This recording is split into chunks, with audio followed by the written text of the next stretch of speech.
It's a newly formed country, and refugees are piling up along the border. Yesterday, we gave you a look inside a camp near South Sudan. When the region declared independence from Sudan last year, the northern country began a bombing campaign. The area is rich in natural resources and oil, but many believe the attacks are actually racially motivated. And now many of those fleeing south, hoping for a better life, are children with no families. Kevin Green reports.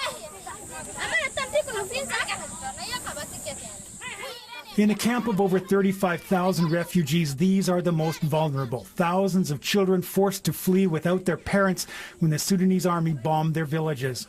I came out of the village, and that village was burned, and the journey on the way, we had no food, we had no water, and we just moved, and life was very tough.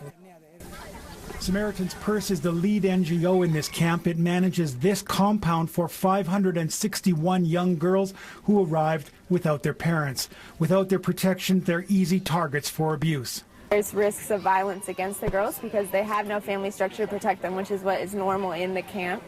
So anyone roving or anything like that, they have no protection from that. In many cases, the children were in school when the attacks began, and entire classes began their trek to safety, guided by their teachers. Here in the Ida refugee camp, classes have started again. Even with the protection of NGOs like Samaritan's Purse, this is a rough life for a child. They're often alone and a long way from home, but it's better than living in a war zone.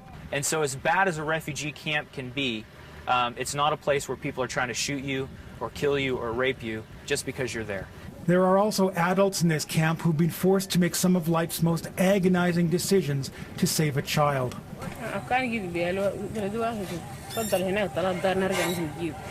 I came with one, and the other one I've just left. You left the child behind? Yes.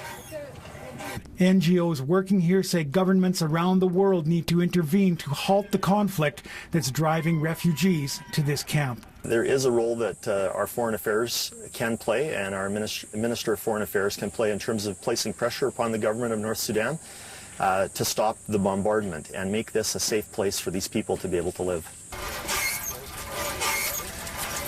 In the meantime, NGOs are scrambling to drill enough wells for the ballooning refugee population and rushing to fill these tent warehouses with food supplies before the weather changes. Seasonal rains are expected to hit here within days, and that will slow the fighting in the Nuba Hills, but it won't slow the flow of refugees to this camp. And it's a double-edged sword because the same weather that will prevent the warplanes from flying will also prevent the planes from delivering aid to this camp. Kevin Green, CTV News, Maban, South Sudan.